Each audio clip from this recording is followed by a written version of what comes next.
The following presentation is about universal design for learning. The goal for every student is to learn, but not every child learns in the same way. The National UDL Task Force defines the universal design for learning as a framework for designing educational environments that enable all learners to gain knowledge, skills, and enthusiasm for learning. It was originally inspired by the Universal Design movement, which designed buildings and homes to accommodate all users. The works of Lev Vygotsky and Benjamin Bloom inspired the Center for Applied Special Technology, also known as CAST, researchers to design the three-part UDL framework. The universal design for learning should be used in your classroom to set goals, choose methods and materials to use, and provide choices for assessing students. Before developing lessons, it is important to know your students and how you can support their learning needs. This will allow you to develop a flexible learning environment and encourage your students to become successful. We are fortunate enough to have a variety of new technologies available to us. There are many tools and programs that can be used in your classrooms to support diverse learners. Many of the programs also provide instant feedback to give students individual, immediate support, as well as useful information for teachers to drive future instruction. Rather than resorting to paper and pencil tests and quizzes, meaningful assessments need to be created for students and give them options to share what they've learned. Looking back in time at how students used to be assessed, paper and pencil tests were given or teachers called out questions and students wrote down their answers on notebook paper. With the emergence of technology today, students can be provided the option to create multimedia presentations individually or in groups for assessment. This is very helpful in meeting the learning needs of each of your students and supporting them in achieving their learning goals in a format that they find comfortable, such as creating a wiki page or creating and editing a video. Applying technology using UDL principles supports the three neural networks working together to motivate instruction and learning. Understanding UDL will enable you to better plan learning to teach information, teach skills and strategies, and promote motivation and success within students. This can be done by using a variety of technology tools to meet individual learning needs so that students have more success in meeting their personal goals. It's also imperative that we make adjustments to our curriculum in order to build flexibility with technology support. Rather than providing our students with books to read through for information, we can be providing them with resources on the internet and teaching them research skills to gather information on their own. One of the three principles of UDL is to provide multiple means of representation. This explains what students are learning based on the text and graphics that they're presented with to gain information from. We can address students' perception of learning by providing options of the display of the information, as well as the capability to receive the information through audio or visuals.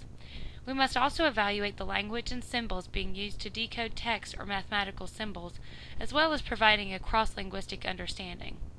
To increase students' ability to comprehend what they're learning, we must begin by activating background knowledge and guiding them through information processing.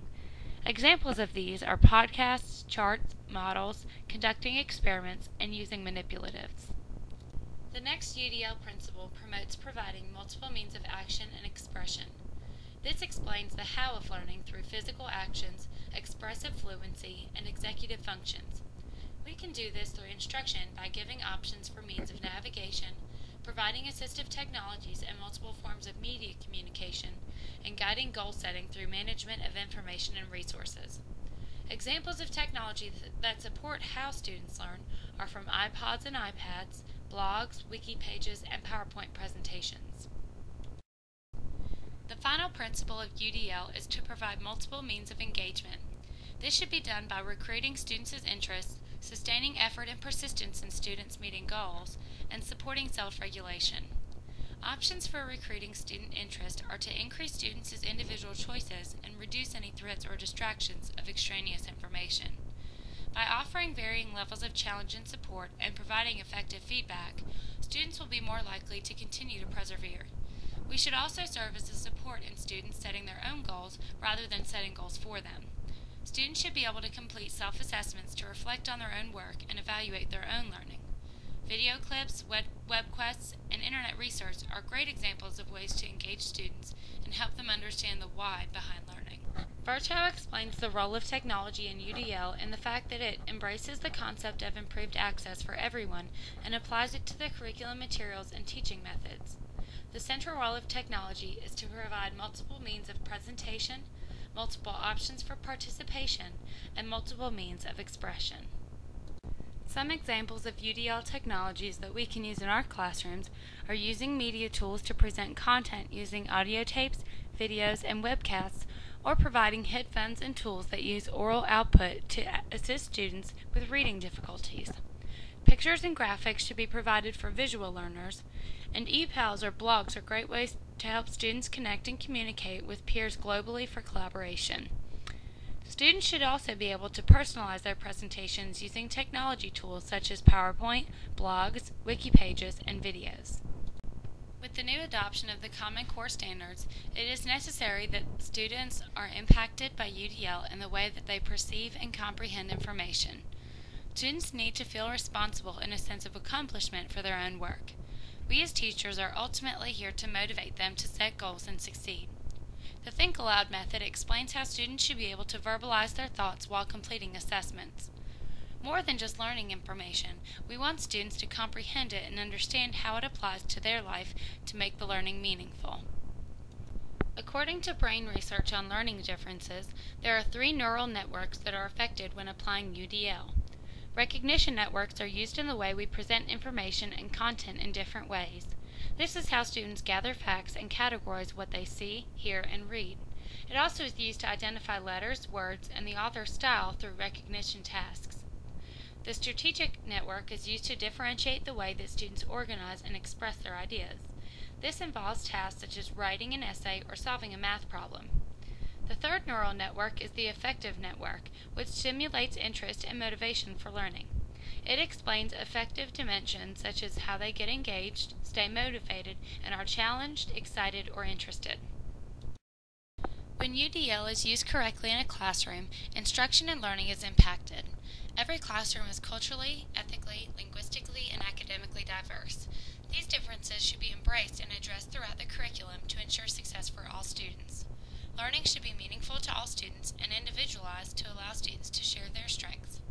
The National Center on Universal Design for Learning website provides a further glance into how UDL can have an impact on diverse student learning to meet all students' needs using technology tools.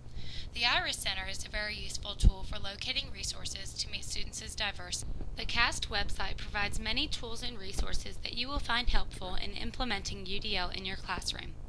The UDL Goal Setter is a resource created by CAST to allow teachers to create goals for their class based on the curriculum expectations. It also gives support to providing multiple pathways to meet the learning goal.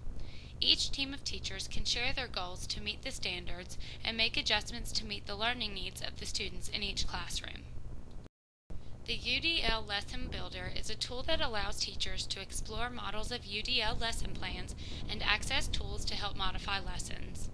These lesson modifications increase students' ability to access information and eagerly participate in learning. Teachers can also create, save, and edit their own UDL lesson plans.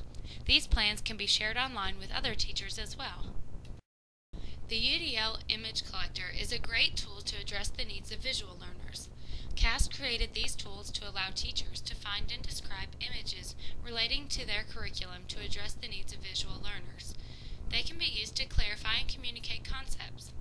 Using images increases options for conveying ideas, encouraging writing, and motivating students. This tool also gives the ability to add text to images to gain an understanding of the content. Text-to-speech computer software can be used to make modifications for students with other visual.